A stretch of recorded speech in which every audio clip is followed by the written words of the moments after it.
अस्सलाम वालेकुम। मेरा नाम डॉक्टर अबू बकर भुट्टा है। मेरा शोबा जनरल सर्जरी है। आज हम बहुत ही अहम टॉपिक पे बात करना चाहते हैं जो कि कॉमन बहुत ज़्यादा है। बहुत सारे लोग कब्ज़ यानी कॉन्स्टिपेशन की शिकायत करते हैं।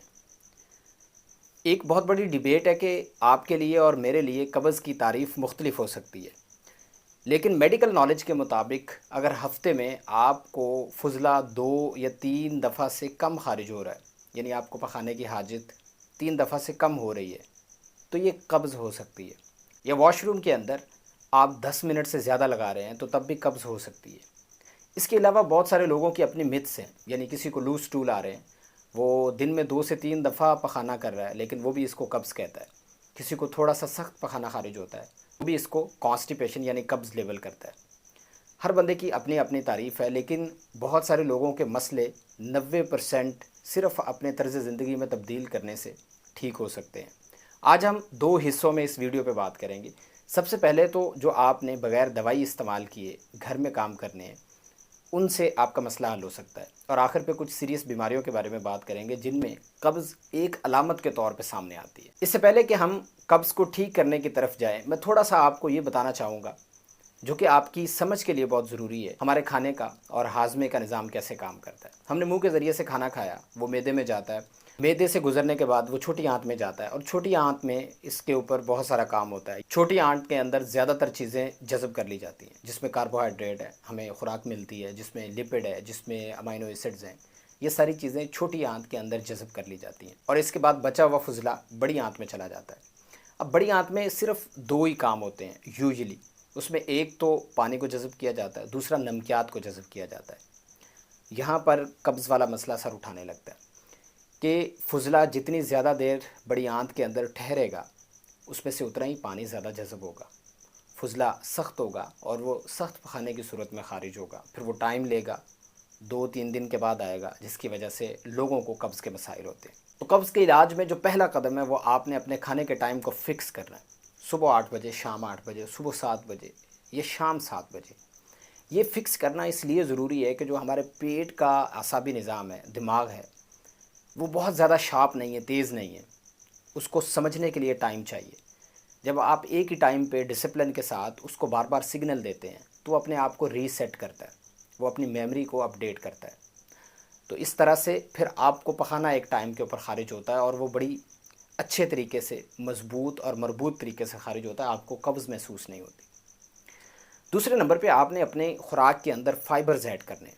फ़ाइबर्स खुराक की एक ऐसी किस्म है जो आपको एनर्जी नहीं देती, लेकिन ये आपके फुज़ले को बल्क प्रोवाइड करती है, जिसका फ़ायदा ये होता है कि इसके अंदर फिर पानी जज़्ब होता है, पानी इसके अंदर रहता है और आपको नरम फुज़ला, नरम पखाना ख़ारिज होता है, जिसकी वजह से आपको मसाइल नहीं होते। फ़ाइबर्स खुराक में आपको सब्ज़ियों से मिलते हैं, सलाद में बहुत ज़्यादा होते हैं, कम छने हुए आटे के अंदर आपको मिलते हैं। ये सारी चीज़ें आपकी खुराक के अंदर फ़ाइबर की मिकदार को बढ़ा देती हैं। तो इन चीज़ों को बढ़ाते हैं तो ऑटोमेटिकली आपके खुराक के अंदर फ़ाइबर की मिकदार बढ़ जाती है और फिर आपके हाज़मे के बहुत सारे मसले हल हो जाते हैं। आप हस्क ले सकते हैं, जिसको हम छिलका कहते हैं। ये एक बहुत अच्छा सोर्स है फ़ाइबर का। तीसरे नंबर पे आपने पानी का इज़ाफ़ा करना है। हम बात कर रहे थे कि बड़ी आंत के अंदर हमारा पानी जज़ब होता है, तो जब पानी कम होगा वो जज़ब कर लिया जाएगा, क्योंकि जिस्म की ज़रूरत पूरा करने के लिए यहीं से पानी जज़ब किया जाता है। जिस्म सबसे पहले नंबर पे अपने आप को रखता है, उसके बाद वो बाकी मसाइल देखता है। तो अगर आप अच्छा पानी पीते हैं तो आपका पखाना नरम गुज़रता है, कब्ज़ नहीं होती। 8 से 10 गिलास रोज़ाना आपने पानी के पीने। इसके लिए प्यास का इंतज़ार करने की ज़रूरत नहीं है। आपको प्यास लगती है या नहीं लगती, दोनों सूरतों में आपने पानी पीना है। तीसरे नंबर पे एक रिसर्च में ये बात सामने आई है कि जो लोग फिज़िकली एक्टिव होते हैं, चलते फिरते हैं, दिन में आधा घंटा एक्सरसाइज करते हैं, उनके अंदर कब्ज़ का मसला काफ़ी हद तक कम होता है। ये क्यों होता है? जब लोग चलते हैं, एक्टिव होते हैं, उनके अंदर एक तो उनका जो पैरासिम्पथेटिक नर्वस सिस्टम होता है, ये दिमाग का एक असाबी निज़ाम होता है, उसका हिस्सा होता है, जो कि हमारे आंतों की हरकत को कंट्रोल करता है, हाज़मे के निज़ाम को दुरुस्त रखता है। ये एक्टिवेट होता है, ये ऑर्गेनाइज्ड होता है। दूसरे नंबर पे जब हम फ़िज़िकल एक्टिविटी करते हैं, एक्सरसाइज करते हैं, चलते हैं, उसके नतीजे में हमारे कुछ हार्मोन्स खारिज होते हैं, जिनको मोटिलिन कहते हैं, ग्रेलिन कहते हैं। ये भी आंतों की हरकत को कंट्रोल करते हैं। तो ये सारी चीज़ें ओवरऑल मिलके ہماری آنتوں کی حرکت کو مربوط انداز میں منظم کرتی ہیں، جس کی وجہ سے پراپر ٹائم کے اوپر پخانا آتا ہے۔ اس کے بعد جو سب سے اہم چیز ہے کہ جب آپ کو ارج محسوس ہوتی ہے، آپ کو حاجت محسوس ہوتی ہے، تب اس کو روکنا نہیں ہے۔ انسان کے پاس اللہ پاک نے یہ صلاحیت دی ہے کہ وہ اس کو کنٹرول کر سکتا ہے، یعنی اس کو کچھ ٹائم کے لیے پوسٹ پون کر سکتا ہے۔ تو آپ نے یہ نہیں کرنا۔ آپ کے پاس سہولت ہے، آپ کسی اچھی جگہ پہ ہیں، گھر میں موجود ہیں، تو جیسے ہی آپ کو سگنل آتے ہیں، پخانے کی حاجت محسوس ہوتی ہے، تو آپ نے واش روم جانا ہے اور پخانا کرنا ہے۔ اب واش روم میں بیٹھنے کی ایک خاص پوزیشن ہے۔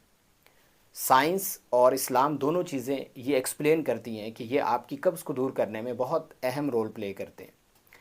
یعنی آپ نے جب آپ انڈین ٹوائلٹ پہ بیٹھتے ہیں تو آپ نے آگے کو جھک کے بیٹھنا ہے، آپ نے تھوڑا سا بائیں طرف جھک کے بیٹھنا ہے، اور یہی ہمیں اسوہ حسنہ آپ صلی اللہ علیہ وسلم کی زندگی میں بھی ملتا ہے کہ ایک خاص پوزیشن ہے۔ اس میں ہوتا ہے کیا ہے، جو ہماری آنت ہوتی ہے، خاص طور پہ بڑی آنت، اس کی ایک پوزیشن بنتی ہے اور اس کے اوپر پریشر آتا ہے، اس کے اوپر دباؤ محسوس ہوتا ہے۔ اس دباؤ اور پریشر کے نتیجے میں آپ کو پخانا آسانی سے خارج ہوتا ہے، زیادہ خارج ہوتا ہے، جس کی وجہ سے قبض کا مسئلہ نہیں ہوتا۔ اس کے علاوہ ہماری خوراک ہے، اس میں کچھ مشروبات ہیں، جس طرح کیفین ہے۔ بہت سارے لوگ چائے کے بہت شوقین ہوتے ہیں۔ آپ محسوس کریں گے، آپ جس دن 3 سے 4 کپ چائے کے پیتے ہیں، اس دن آپ کو فضلہ بڑا سخت خارج ہوتا ہے اور بعض اوقات درد بھی ہوتی ہے۔ اور جس دن آپ دودھ استعمال کرتے ہیں، پانی کا زیادہ استعمال کرتے ہیں، 1 کپ چائے کا استعمال کرتے ہیں، اس دن آپ کو کوئی فیلنگ نہیں آتی، مطلب نارمل روٹین چل رہی ہوتی ہے۔ دراصل جو بھی نشے ہیں جو دنیا میں کیے جاتے ہیں، یہ ہمیں سروائیول کے لیے تیار کرتے ہیں، یعنی ایک لمبا عرصہ جاگنے کے لیے، جنگ لڑنے کے لیے، ٹریول کرنے کے لیے، سروائیو کرنے کے لیے یہ ہمیں اس لیے کیے جاتے ہیں، ڈرائیور حضرات کرتے ہیں، کیونکہ یہ سوسائٹی کے اندر رائج ہیں، لوگ کرتے ہیں۔ تو ان کا کام یہی ہوتا ہے کہ یہ آپ کو الرٹ رکھتے ہیں، آپ کی بھوک کم لگنے دیتے ہیں، آنتوں کی حرکت کو کم کر دیتے ہیں، تاکہ جو آپ نے خوراک کھائی ہے وہ لمبا عرصہ آپ کو انرجی دے، آپ کا پیٹ بھرا بھرا رہے۔ یہ ساری علامتیں ان کیفین اور اس سے ریلیٹڈ جو بھی نشے ہیں ان کے نتیجے میں آپ کو ملتی ہیں۔ تو اس کو آپ نے زندگی سے کم کر دینا ہے۔ تو میں چیزوں کو دوبارہ سمری بنا دیتا ہوں۔ آپ نے کھانا ٹائم کے اوپر کھانا ہے، آپ نے خوراک کے اندر فائبرز ایڈ کرنے ہیں۔ فائبر آپ کو سلاد، سبزی